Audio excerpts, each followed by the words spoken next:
여러분 안녕하십니까? 백만개미 한석우입니다. 12월 4일 금요일 시장을 정리하겠습니다. 정말 오늘 여러분도 다 경험하셨지만 대단한 하루였습니다.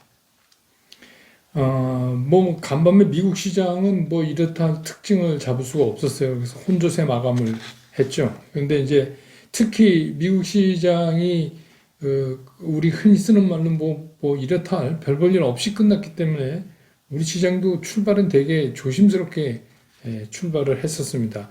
특히 미국 시장이 장 후반부에 가면서 좀 이렇게 내려앉는 그런 모습을 보여줘서 별로 이게 좋은 모습이 아니었죠. 그런데 이제 미국 시장이 이렇게 갑자기 후반부에 가면서 힘이 빠지게 된 게 여러분 아시지만 우리가 늘 걱정했죠.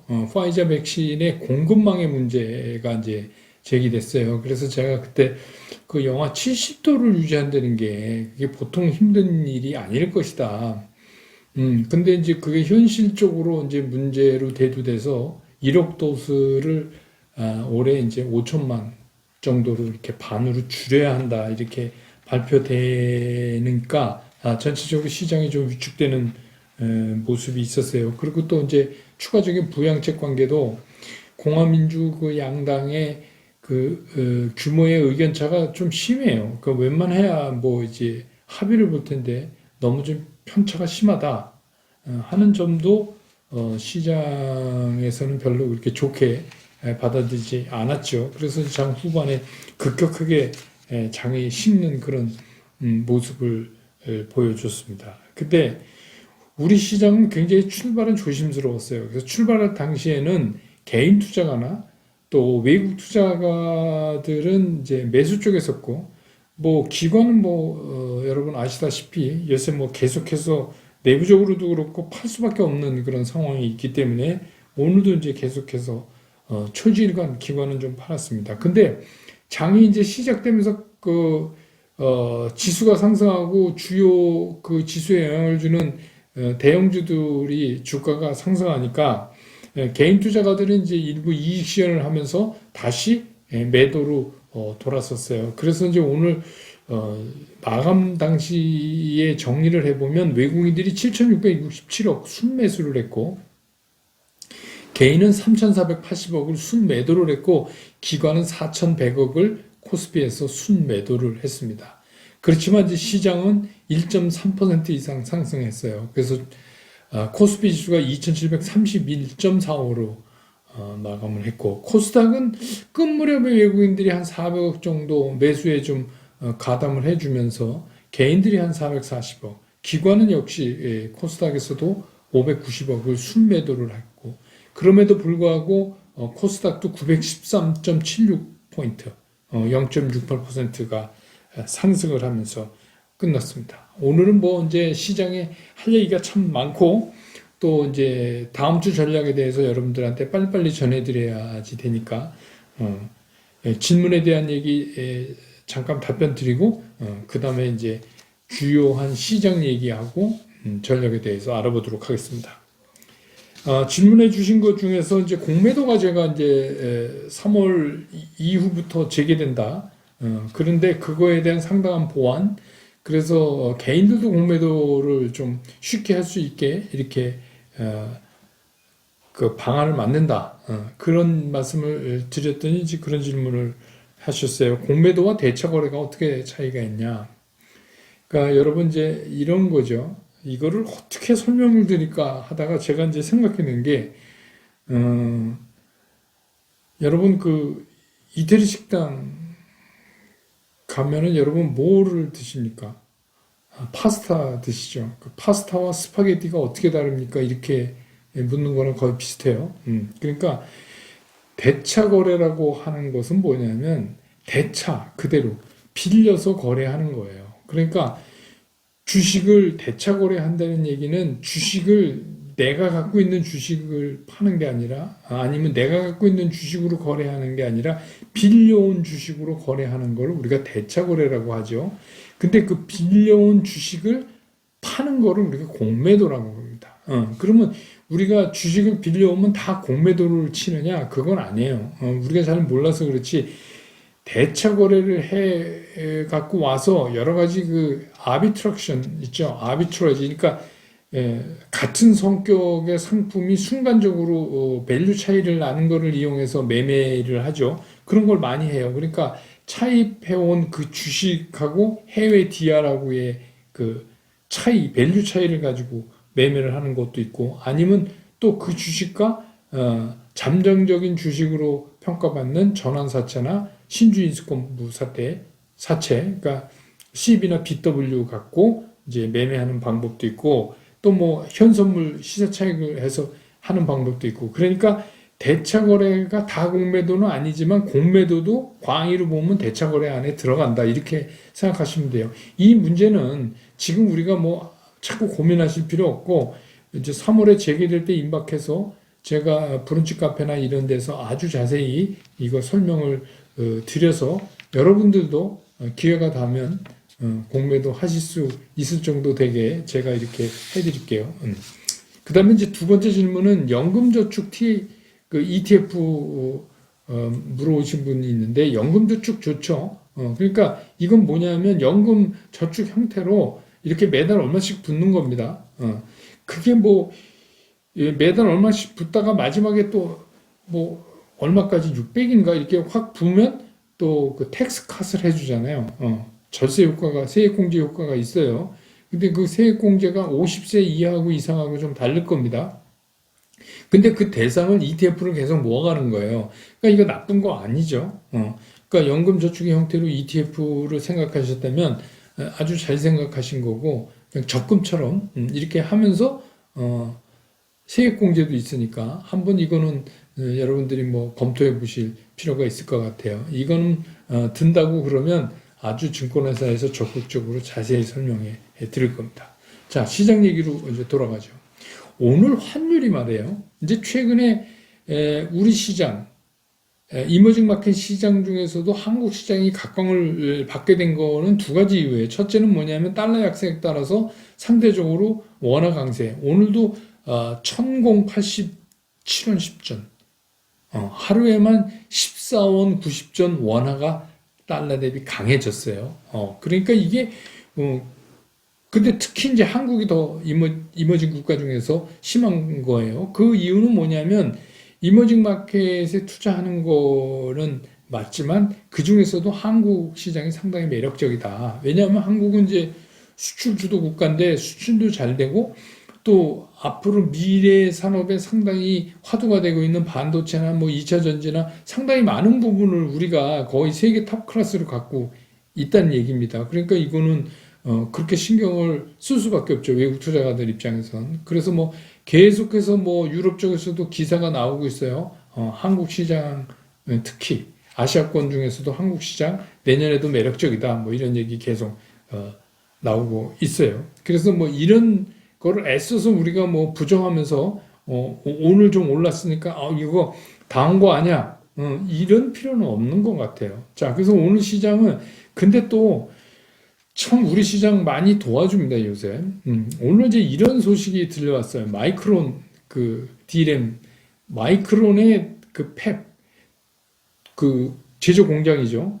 그게 대만 공장이 정전 사고가 났어요. 그 전기가 끊긴 거예요. 이거는 반도체 공장에서 치명적이죠. 그래서 전기가 이제 끝났는데 뭐 들리는 말에 의하면 1시간 정도 정전이 됐다 그래요. 근데 그 다음에 이제 후속 조치가 어떻게 됐다는 얘기는 아직 뭐 들어오고 있지 않는데, 이 대만 공장에서 만드는 게 마이크론 전체의 30% 정도래요. 그리고 전체 세계 시장 D램의 8.8%.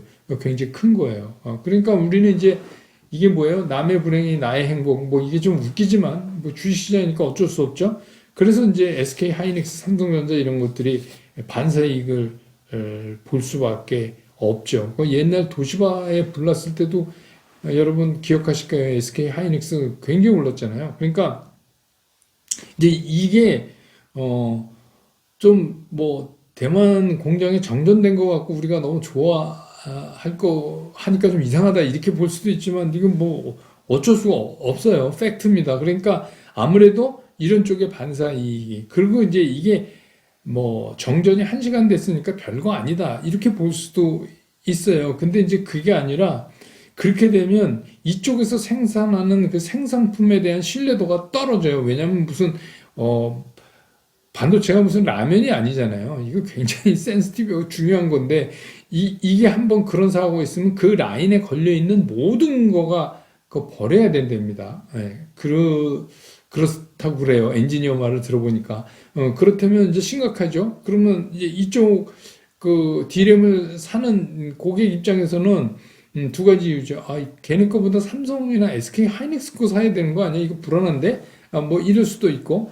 그 다음에 이제 이거가 얼마큼 그 공급 공백을 낼지 세계 시장에서 그렇지 않아도 내년에 엄청나게 수요가 늘어난다고 그랬는데 세계 시장에서 어떤 영향을 끼칠지 모르겠다. 그러니까 우리 조금 미리 확보해 놓자. 뭐 이런 이제 가수요도 발생시킬 수 있고 그런 것 때문에 오늘 뭐 하여튼 삼성전자, SK 하이닉스 열일했어요. 앞장서서 이제 그렇게 끌고 갔고 그러다 보니까 이제 당연히 지수 영향이 커지니까 오늘 이제 우리 코스피 시장의 지수도 많이 오르고 뭐 이렇게 된 거죠. 그 다음에 이제 카카오는 제가 이제 그 댓글을 보면서 카카오에 사실 카카오가 8월 이후로 뭐 이렇다 하게 좀 움직인 게 없어요. 그래서 이제 뭐 고생 많이 하신 분들 많아요. 그리고 제가 이제 썸네일 제목 옆에 카카오를 자주 이렇게 써드렸기 때문에 뭐 근데 이제 뭐 저는 뭐 그 카카오가 뭐 그 백신 나오고 그렇다 그래서 이게 언택 컨택 이렇게 분리되지 않고 네이버 카카오 뭐 이거 괜찮다 이렇게 이제 생각하고 있는 사람이지만 아무튼 뭐 주가가 그렇게 뻘짓하면 저도 되게 힘들죠. 그런데 카카오 프렌즈가 알리바바의 알리피쉬하고 마스터 라이센싱 계약을 체결했어요. 이 얘기는 무슨 얘기냐면 이렇게 되면 알리바바 그 산하에 있는 뭐 타오바오, 티몰, 알리익스프레스 하는 이런 이제 이커머스에 카카오 프렌즈 상품이 올라가는 거예요. 여러분 이거 대단한 겁니다. 대단한 거예요. 그래서 이제 오늘 이제 외국 투자가들도 카카오를 1061억이나 샀어요. 많이 샀어요. 기관도 그렇게 팔아대면서도 카카오는 664억을 순매수했어요. 그 얘기는 무슨 얘기냐? 아, 이거 심상치 않다. 이런 거죠. 그래서 쉽게 얘기하면 카카오가 한 건 했어요. 그런데 이제 돌이켜보면 한 일주일 전부터 외국인들이 카카오는 계속 사고 있었잖아요. 그죠? 그러니까 이제 아인땡 굴뚝에 연기 날 리는 없어요. 그러니까 뭐 하여튼 뭐 미리 알았는지 몰랐는지 모르지만 아무튼 그렇다는 겁니다.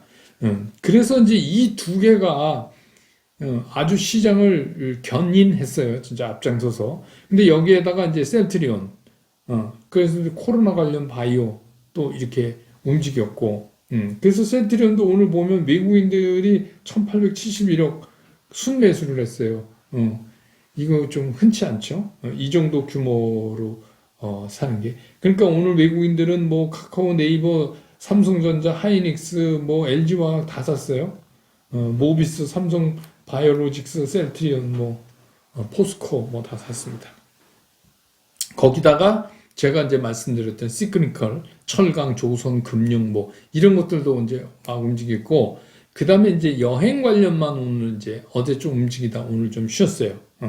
그러니까 전반적으로 제가 말씀드렸던 것처럼 그러니까 시가총액에 영향이 상당히 줄 수 있는 우리 지수에 영향을 줄 수 있는 시가총액 대형주들이 앞장서서 끌면서 대형주의 간판 스타들이 그러면서 시크니컬 업종까지 돌면서 이렇게 해서 지수를 끌어올렸습니다. 그래서 다만 이제 우리 예상보다 상당히 빠른 템포로 이렇게 지금 시장이 진행되고 있잖아요. 근데 이제 그거는 이렇습니다. 이게 시장은 항상 그런데 주식시장은 뭐 일주일 뭐 보름 이렇게 해서 이렇게 스테디하게 올라가질 않아요. 이게 갈 때 확 가고 또 쉬고 그렇죠.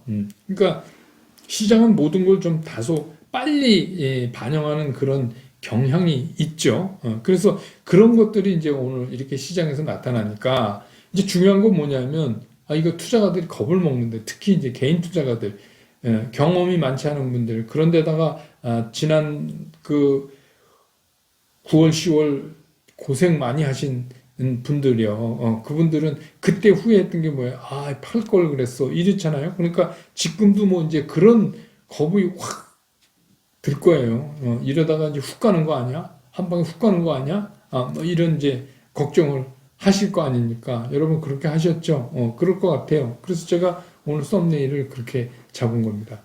이러다가 훅 빠지는 거 아니야? 그러면 이거 나 어떡하지? 근데 이제 지금 이제 그런 거를 자꾸 부추겨서 시장을 평가하는 분들이 SNS에 꽤 있어요. 그러니까 지금 뭐 이래니까 대형주는 빨리 팔아야 된다. 중소형주다. 근데 중소형주는 저도 이제 누누이 말씀드려 오고 있었잖아요. 그럼 중소형주다. 그럼 중소형주 뭐? 중소형주가 중요한 게 아니라 중소형주 뭘 사냐 이거예요. 그냥 중소형주 이렇게 하면 안 돼요. 주식 투자는 정확해야 돼요. 그러니까 주식 투자는 꼭 그 종목 고를 때 총 쏘는 거 같아요. 저쪽을 뭐 동쪽을 향해서 총을 쏴라 이런 게 아니라 정확하게 거기 어디에 침투하는 적의 어디를 명중시켜라 이런 거 아닙니까? 그러니까 주식 투자는 그런 거예요. 그냥 막연히 중소형주 이러면 답이 안 나와요. 그러다가 이제 당하는 거죠. 그래서 뭐 대형주를 뭐 이렇게 해라. 그럼 왜 이런 얘기를 하나? 이 사람들 뭐 인버스를 샀나? 아니면 파생상품에서 그쪽에 서 있나? 뭐 여러 가지 생각이 드는데 저는 이런 겁니다. 그렇기 때문에 이거를 그냥 그러면 이거를 뭐 부채도사 얘기하는 것처럼 그럼 여기서 팔고 갈까 가져갈까 뭐 이렇게 해서 정한다. 이것도 아니잖아요. 뭔가 우리가 이거를 정하려면 논리가 있어야 될 거 아닙니까? 저는 이제 이 다음 주, 두 번째 주가 굉장히 중요하다고 보는 거예요. 12월에서 제일 중요한 기간이 다음 주예요.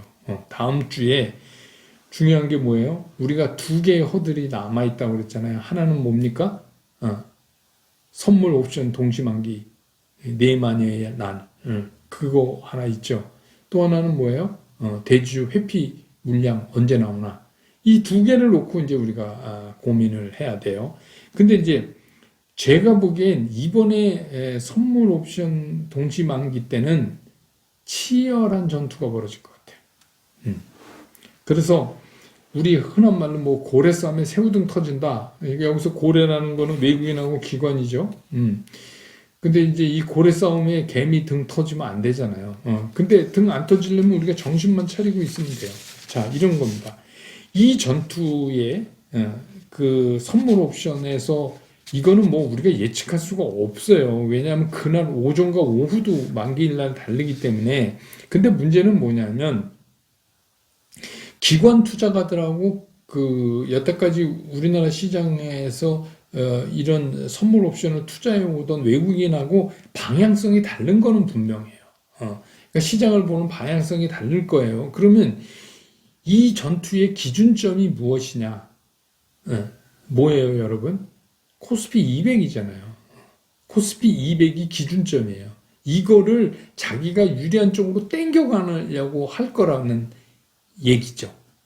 그렇죠. 그래서 현물 시장에서 코스피 200을 자기가 유리한 쪽으로 땡기려 들 거란 말입니다. 이 고래 싸움에서. 그러면 여러분 그 다음에 생각나는 게 뭐죠? 그럼 코스피 200을 움직이려면 어떻게 해야 돼요? 중소형주를 해갖고는 이거 뭐 흔적도 안 나요. 그럼 뭐요? 코스피 200에 영향력을 많이 주는 시가총액이 큰 종목들을 가지고 땡겨야 이게 자기가 유리한 쪽으로 올 거 아닙니까? 그 얘기는 무슨 얘기예요? 엄청나게 때릴 수도 있고 엄청나게 살 수도 있다. 그런 얘기죠. 그러니까 뭐예요? 대형주의 변동성이 굉장히 급격하게 일어날 가능성이 있다라는 거를 우리가 기억해놔야 돼요. 그러면 여러분 뭐예요? 지난달 말일날 MSCI 리밸런싱 할 때 제가 그 전부터 계속 말씀드려 왔잖아요. 그거나 똑같은 거예요. 이거는 뭐야? 우리는 이미 그럴 거라는 거를 예측을 하자는 거예요. 그날은 중소형주가 아니라 대형주 갖고 자기가 유리한 쪽으로 내리 퍼붓든지 엄청나게 사든지 뭔 짓을 할 거다 얘네들이. 그러니까 우린 뭐예요? 놀래지 말자. 그것만 갖고 있으면 돼요. 그래서 시장이 나한테 유리한 쪽으로 왔을 때 내가 그 다음에 유리한 행동을 하면 되는 거예요. 그렇죠? 이제 좋은 종목이 그날 많이 때려서 빠졌다. 그러면 뭐 요새 말로 줍줍 사는 거죠. 근데 뭐 그렇게 많이 빠지지도 않을 거예요. 지금 워낙 위로 밀어 올려놓은 상태이기 때문에 그렇지만 또 그 다음에 그냥 또 다른 이유로 그날 코스피 200 기본 지수를 꽉 올려놔야 유리하다고 생각하는 쪽이 이겨갖고 그냥 위로 치어 올리면 우리는 뭐 좋잖아요. 주가 올라가니까. 그러면 뭐 너무 과대하다 하면 일부 차익 시연을 하시든지 트레이딩 영역에서 뭐 그렇게 하면 돼요. 그래서 여기서는 뭐 그게 떨어진다. 대형주를 가지고 한다지 대형주가 크게 떨어질 수도 없어요. 왜 그러냐. 떨어지면 고개 예탁하면 지금 61조 3천이에요. 들어오잖아요. 매수 세력이 탄탄하게 있기 때문에 깊게도 안 떨어져요. 그러니까 이 싸다는 의미를 옛날 몇 달 전에 싸다는 의미로 자꾸 생각하시면 안 되는 겁니다. 제가 이제 거듭해서 말씀드리지만. 그 다음에 이제 대주주 회피 물량. 요게 이제 문제. 대주주 회피 물량만 있는 게 아니라 배당 회피 물량도 있어요. 여러분, 나는 배당 주면 땡큐. 이 얼마나 좋아. 이렇게 생각하지만 돈 많아서 금융소득 종합과세를 피해야 되는 분들이 있어요. 그러니까 이건 뭐 사람마다 다른 것이지만 이거 배당을 안 받아야 돼. 그게 종합과세에서 유리한 사람이 있단 말이에요. 그러니까 대주주 회피, 종합과세 회피 이런 물량들은 팔 거란 말이에요. 그게 이제 또 하나 남아 있는데 이게 동시만기일 전에 할지 후에 할지 그건 아무도 몰라요. 근데 그거는 제 판단에 제 경험으로 보면 코스닥 쪽이 많다는 거예요. 그건 뭐예요? 그때 이제 코스닥을 흔들면서 괜찮은 중소형주가 생각보다 깊게 빠질 가능성이 있어요. 그러면 어떻게 해요? 그때 중소형주를 사서 해를 넘기면 해가 넘어가면 제가 뭐라 그랬죠? 장이 1월 제뉴얼리 이펙트 해갖고 장이 나갈 때 뭐부터 나가요? 중소형주부터 나가요. 그 다음에 이제 대형주가 따라 나가요. 이게 일반적인 경험적 수치였다. 이런 겁니다. 그러니까 그때 중소형주 좀 보강하면 되는 거죠. 그럼 정리가 되셨죠? 예. 그러면 딱 조심할 게 뭐예요? 다음 주는 그런 변동성이 있기 때문에 떨어질 때 떨어지는 것만 보고 있지 말라는 거예요. 주가가 떨어지면 그 다음 스텝을 생각을 하시라는 거예요. 다음 주는 그게 반드시 필요해요. 떨어져? 그러면 그 다음 스텝. 계속 떨어져? 아니면 지금이 살 수 있는 찬스야? 내가 그동안에 포트폴리오 제대로 못 짜는 거 지금 다시 만져서 짤 수 있어? 이거를 생각해야지. 떨어진다. 이러면 이제 정신줄 놓는 거죠. 예. 그러니까 그러실 필요가 없어요. 근데 이렇게 제가 얘기했는데도 그런 난리가 안 나고 그냥 조용히 넘어갔다. 이러면 뭐 좋은 거죠. 그렇지만 우리가 이런 거를 대비는 해야 놔야 된다 이거죠. 만약에 우리가 지난달 말에도 MSCI 리밸런싱 이거 별거 아니니까 이러고 생각도 안 하고 있다가 당했으면 그날 얼마나 놀랬겠어요. 근데 이제 이게 다음 주에 또 있다 이거예요. 이런 이벤트가. 그러니까 우리는 미리 준비하고 있다가 이걸 어떻게 해요? 슬기롭게 넘기자. 지금 말씀드린 것처럼. 그 주말 잘 보내시고요. 주말에는 제가 말씀드렸죠. 우리 개인 투자가 걱정해봤자 시장에 아무런 변화가 없습니다. 주말엔 좀 편하게 쉬시고 브런치 카페는 신용 거래에 대해서 제가 준비를 하겠습니다. 그래서 내일 아침 여러분 브런치 드시는 시간에 제가 올려놓도록 하겠습니다. 저는 9시가 좀 넘으면 그게 브런치예요. 하도 일찍 그렇게 하고. 근데 뭐 이제 주말 동안 아무 때나 편할 때 보시면 되니까 그 브런치 카페에서 신용거래에 대해서 보시고 저는 이제 다음 주 월요일 날 시장 끝난 다음에 정리해서 다시 여러분 곁으로 돌아오겠습니다. 여러분 주말 잘 보내십시오. 고맙습니다.